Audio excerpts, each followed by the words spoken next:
재작년부터 가격 변동폭이 확장이 돼가지고 이젠 따따블이 가능해졌어요. 따따블이면 몇 번 올라가는 거예요? 공모가의 2배, 2배. 그러니까 이제는 공모가의 400%까지 상장일에 변동이 가능해졌다. 우리가 조금 더 전략적으로 들어가야 될 필요가 있어요. 공모주는 사실 어찌 보면 정답지가 있어요. 그러면 반대로 이런 기업은 걸러야 된다 하는 것도 찝어주실 수 있나요? 이런 기업은 걸러라. 제가 지금 편법을 너무 많이 말씀드리고 있는 것 같은데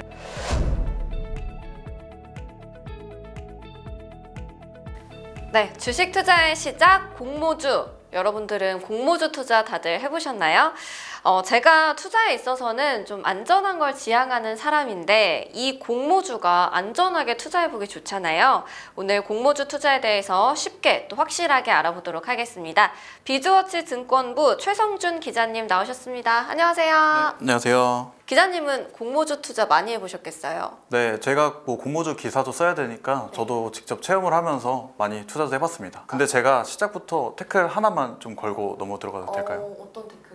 방금 안전하게 하기 좋다 이렇게 말씀을 해주셨는데 사실 안전하다 보기에는 조금 어렵거든요. 물론 뭐 공모주 그냥 신청하고 그냥 시초가에 팔고 이랬을 때는 정말 수익을 그냥 볼 수 있는 상황도 정말 많지만 그러다가 손실을 볼 수 있는 상황도 있기 때문에 그냥 무턱대고 안전하다 이렇게 보시면 안 될 것 같아서 제가 태클 한번 드렸습니다. 네. 정확한 태클이셨네요. 제가 잘못 알고 있었나 봐요. 자, 그러면 한번 기자님이 이 공모주에 대해서 소개를 해주시고 위험성에 대해서도 우리 구독자분들한테 자세히 알려주시면 좋을 것 같거든요. 일단은 가장 처음으로 알아야 될 게 이 공모주가 무엇인지 설명부터 해주실까요? 네, 일단 공모주는 간단하게 말하면 공개 모집 주식 이렇게 생각하시면 될 것 같아요. 기업이 자금을 조달하기 위해서 주식을 발행하는 거거든요. 그래서 우리가 지금 돈 벌려고 주식을 발행할 건데 이거를 사주실 분이 계신가요? 이걸 이렇게 공개적으로 모집하는 거라고 생각하시면 되고요. 대부분은 이제 비상장사가 코스피나 코스닥 시장 이렇게 상장 시장에 진출하기 위해서 좀 많이 사용하고 있습니다. IPO라고도 많이 하는데요. 이게 기업 공개라는 거예요. 그만큼 이제 상장 시장으로 우리 기업을 공개한다. 자금을 조달하니까 공모주를 사달라. 이렇게 생각하시면 될 것 같아요. 네, 작년이랑 재작년에 공모주가 되게 핫했던 걸로 기억을 하거든요. 그때 그 기업들 수익률이 어느 정도 났었나요? 혹시 따상이라는 말을 하시나요? 공모주 할 때 많이 들어봤어요. 상승을 2번 하는 거. 상승을 2번 한다기보다 상한가, 상한가. 더블 그리고 상한가인데요. 이제 공모가에다가 시초가가 더블로 올라간 다음에 거기서 상한가를 쳤다. 이거를 우리가 따상이라고 불러왔었는데 그쵸. 이것도 사실 과거가 됐죠. 재작년부터 가격 변동폭이 확장이 돼가지고 이젠 따따블이 가능해졌어요. 따따블이면 몇 번 올라가는 거예요? 공모가의 2배, 2배. 그러니까 이제는 공모가의 400%까지 상장일에 변동이 가능해졌다. 그래서 이제 재작년부터 변하고 나서부터는 이제 그 따따블을 친 주식들이 좀 나오기 시작했거든요. 그래서 KNS, LS 머트리얼즈, DS 단석, 현대 힘스 이런 종목들이 지금 따따블을 쳤고 제가 말씀 안 드린 종목 중에서도 따따블을 친 종목들이 있고요. 그리고 따따블은 안 되더라도 더블도 하고 이제 그만큼 많이 수익률을 높였던 종목들이 많이 나타났었죠. 따상에 이어서 따따블까지. 따따상이라나요, 그러면? 따따블. 따따상은 아니에요? 이제 상은 상한가를 뜻하는 거기 때문에 근데 한 번도 안 해본 분들이 있을 거예요. 그래서 어떻게 투자를 할 수 있는지 이 공모주 청약 과정에 대해서 간단하게 짚어주시면 좋을 것 같아요.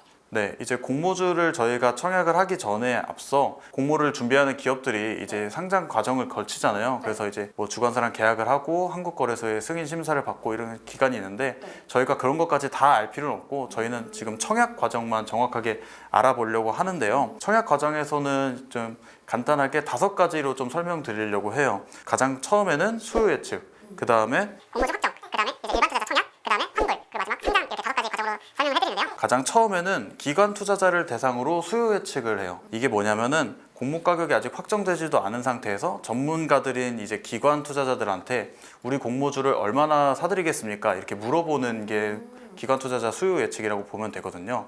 보통 기관 투자자 수요 예측에서 공모 가격이 정해지는데요. 8,000원에서 12,000원 사이를 공모 희망가로 냈어요. 이 공모 기업이. 근데 뭐 대부분의 기관들이 그냥 우리는 10,000원에 사겠습니다. 이렇게 얘기를 해요. 그러면은 가격을 10,000원으로 살려는 기관들이 많으니까 공모 가격도 10,000원으로 정해지는 약간 이런 식으로 되는 거고, 그래서 자연스럽게 수요 예측 다음에 공모가 확정일, 보통 이틀 뒤 정도에 나오게 되고요. 그 다음에 이제 저희가 청약을 하는 타이밍이 오는 거죠. 이제 우리는 공모 가격도 알았고 뭐 이제 기관 투자자 수요 예측이 어느 정도 경쟁률이 나왔다도 알았으니까 저희가 청약을 이제 신청하는 거고요. 그리고 청약을 할 때 저희가 청약 증거금이라는 걸 내요. 그러니까 우리가 얼마큼 사겠다 미리 계약금을 좀 걸어놓는 개념이라고 생각하면 되는데요. 이 계약금을 이제 다시 환불받는 기간이 있어요. 왜냐면 이제 그만큼 배정받지 못하면 이제 다시 돈을 받아야 되잖아요. 그래서 환불일이 존재하는 거예요. 그리고 마지막은 대망의 상장일. 이제 상장일에 이제 우리 계좌에 입고가 딱 되니까 그날 9시부터 장 개시부터 이제 공모주를 팔 수 있습니다. 그래도 우리한테 중요한 건 청약이잖아요. 그러면 청약하는 방법은 어떻게 되나요? 청약은 사실 간단해요. 우리가 그냥 증권사 MTS나 뭐 HTS나 편하신 방식으로 청약하겠습니다. 신청하면 이렇게 끝나는 거예요. 근데 이게 여러 증권사에서 가능한 경우가 있더라고요. 그렇죠. 제가 사실 간단하게 설명드렸었는데 사실 중요한 게 뭐냐면 어떠한 증권사에서도 신청할 수 있는 게 아니라 그 공모 기업의 주관 계약을 맺은 증권사에서만 공모주를 신청할 수 있는 거예요. 예를 들어서 최근에 IPO 한 기업 중에 모티브링크라는 기업이 있거든요. 여기 기업은 미래에셋증권이랑 주관 계약을 체결했어요. 그러니까 만약에 뭐 삼성증권 계좌, 한국투자증권 계좌 이런 걸로는 모티브링크 청약을 할 수 없는 거죠. 그리고 방금 말씀해 주신 것처럼 다수 증권사 계좌에서도 청약이 가능한 경우가 있습니다. 이럴 때는 공모기업의 공모 규모가 엄청 커요. 그래서 공모 주식을 많이 발행하니까 한 증권사 말고 여러 증권사랑 계약을 체결해서 다른 증권사에서도 좀 신청을 할 수 있는 식이에요. 이제 신청만 하면 공모주 투자 끝 되는 거죠. 신청만 하면 끝인데 우리가 조금 더 전략적으로 들어가야 될 필요가 있어요. 어떤 전략이 더 있어요? 어떤 증권사에서 해도 똑같은 결과가 나오는 게 아니에요. 증권사마다 공모주를 배정받는 비율이 다 달라요. 예를 들어서 비워전자라는 기업이 지금 우리 IPO를 하고 있어요. 그래서 공모주를 100만 주를 발행할 거예요. 그러면은 이 100만 주를 모든 증권사가 다 나눠 가지는 게 아니라 일단 처음에 기관 투자자 수요 예측을 하죠. 기관 투자자도 공모주를 받아야 되고 일반 투자자용으로 또 나눠요. 그 비율이 보통 7대3 정도예요. 그럼 기관 투자자한테 70만 주가 갔어요. 그럼 이제 일반 투자자용으로 30만 주가 있죠. 그러면은 이 30만 주를 또 증권사끼리 나누는 거예요. 그렇게 여러 개가 계약이 됐다. 예를 들어서 우리는 3개 증권사랑 계약이 됐다고 볼게요. 그러면 A 증권사는 지금 15만 주를 배정받았고 B 증권사는 10만 주를 배정받았고 C 증권사는 5만 주를 배정받았어요. 그러면 이제 또 이렇게 간단하게 생각하면 A 증권사가 15만 주가 있으니까 A 증권사에 신청하면 내가 주식을 배정받을 확률이 높겠다라고 생각할 수 있지만 또 그게 아니에요. 왜냐하면 A 증권사에 100만 명이 신청을 했어요. 그럼 경쟁률이 너무 치열하잖아요. 근데 C 증권사는 5만 주밖에 배정 못 받았는데 거기는 10만 명밖에 신청이 안 됐어요. 그럼 비율이 다르잖아요. 그러니까 이 눈치 싸움을 해가지고 어떤 증권사에 신청할 건지 꼭 배정 비중이 크더라도 오히려 더 못 받을 수도 있고 이거를 눈치 싸움을 끝까지 들어가야 되거든요. 그래서 이게 좀 웃기는 얘기인데 청약일 마지막 날 되면은 갑자기 경쟁률이 치열해져요. 다들 눈치 보다가 안 하고 있다가 맞아요. 첫날 경쟁률 봤는데 뭐야 이거 경쟁률이 왜 이래? 이 기업 아무도 신청을 안 하려는 거 아니야? 라고 생각하기 쉬운데 사실 그게 아니라 마지막 날에 눈치 싸움으로 딱 들어가려고 간을 보는 거예요. 투자자들이. 그러면 근데 제 생각으로는 A, B, C 증권사 있잖아요. 그러면 A랑 B랑 C랑 다 계좌를 만들어서 여기도 넣고 저기도 넣고 이렇게 하면은 더 확률이 올라가는 거 아니에요? 당연히 그렇게 하면은 좋겠지만 모든 증권사에 청약을 할 수 없어요. 만약에 한 기업에 신청을 하잖아요. 그러면은 증권사들 중에서 한 개만 청약이 가능해요. 여러 개 중복 청약을 할 수가 없습니다. 그렇기 때문에 눈치 싸움이 생기는 거예요. 마지막 날. 그리고 제가 조금 더 자세하게 설명을 드려야 될 것 같은데 이제 단순히 증권사마다 배정받은 주식수에 의해서 주는 게 아니라 그 배정을 받은 거를 또 나눠지게 돼 있어요. 거기 균등 배정, 비례 배정이라는 이름으로 나뉘는데요. 균등 배정, 비례 배정 이름에서 알 수 있듯이 균등 배정은 투자자들한테 균등하게 공모주를 배정해주는 방식, 비례 배정은 얼만큼 더 돈을 냈느냐에 따라서 비례적으로 배분해주는 방식을 얘기하거든요. 그래서 우리가 지금 20대, 30대 공모주 투자자들이 대부분 하는 방식이 이 균등 배정을 노리는 거거든요. 균등 배정은 최소 청약 증거금만 딱 내도 신청을 한 거기 때문에 그거를 받을 수 있는 가능성이 생겨나는 거예요.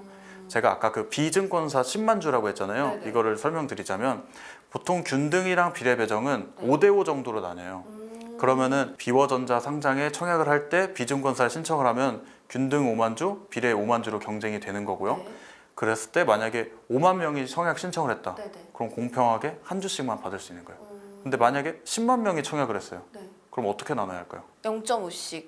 그럼 0.5주씩 쪼개면 되나요? 네. 그렇게 저희가 주식을 나눌 수는 없으니까 네. 이럴 때는 5만 명한테 주되 뽑기라는 거예요, 증권사가. 랜덤인 거죠. 랜덤으로. 아. 그래서 확률 싸움인데 그래서 눈치 싸움이 치열해지는 거예요. 경쟁률이 조금이라도 덜 치열해야지 내 확률을 높일 수도 있고 운이 좋으면 1주 이상으로 받을 수 있으니까. 운이 없으면 한 주도 못 받는 경우도 생기잖아요. 그렇기 때문에 이 눈치 싸움이 좀 치열해진다. 그리고 비례 배정은 내가 계약금을 얼만큼 많이 넣느냐에 따라서 이제 달라지는 방식인 거예요. 자본 대결인가요? 그렇죠. 네. 그래서 보통 대출을 하시거나 뭐 마이너스 통장을 하고 그냥 자금을 있는 대로 끌어모아서 넣는 경우가 있어요. 근데 그렇게 많은 돈을 넣어도 주식을 받을 수 없는 경우도 있습니다. 받을 수 없는 경우가 네. 있다고요? 자본 싸움이 있네요, 이게. 자, 그러면 그렇게 해서 제가 소중하게 한 주를 받았어요. 그럼 이걸 이제 팔아야 되잖아요. 파는 게 진짜 중요하잖아요. 어떻게 파는 게 잘하는 거예요? 그러니까요. 어떻게 팔아야 될까요? 수익을 가장 많이 낼 수 있는 방법이 있나요?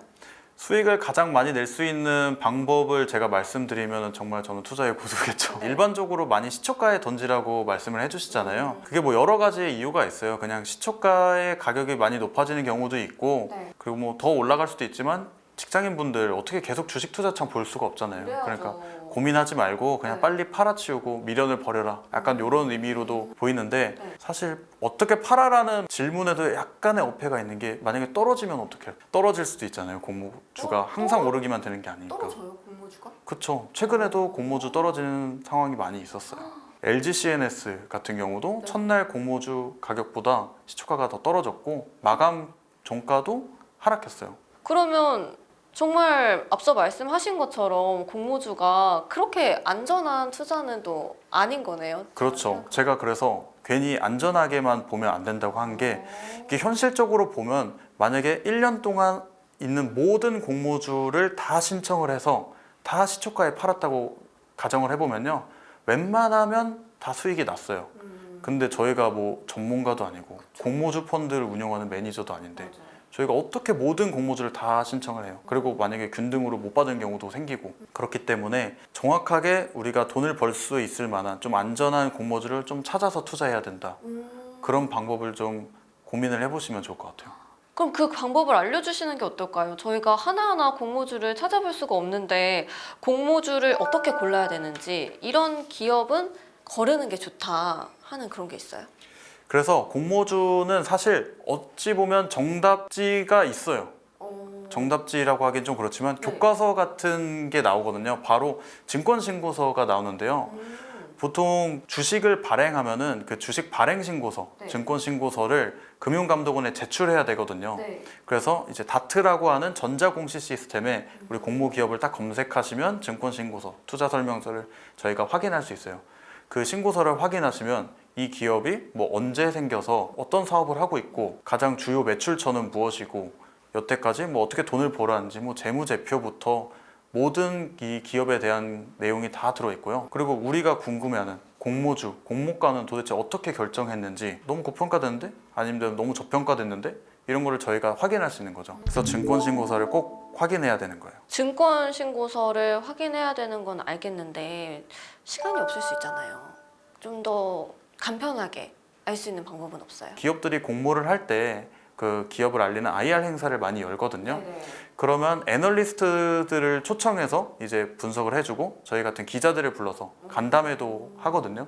그러면 이제 결과물로 애널리스트들의 보고서 그리고 기자들 기사 이런 것들을 확인하시면 이 회사에 대해서 조금 알아야 할 핵심적인 중점 사항들 위주로 빨리 파악할 수도 있을 것 같아요. 또 한 가지 말씀드리면 기관 투자자 수요 예측 결과지를 보는 거예요. 기관 투자자는 말 그대로 투자 전문가들이잖아요. 그렇죠. 투자를 전문적으로 하시는 분들이기 때문에 저희 대신 공모주를 많이 분석했을 거란 말이에요.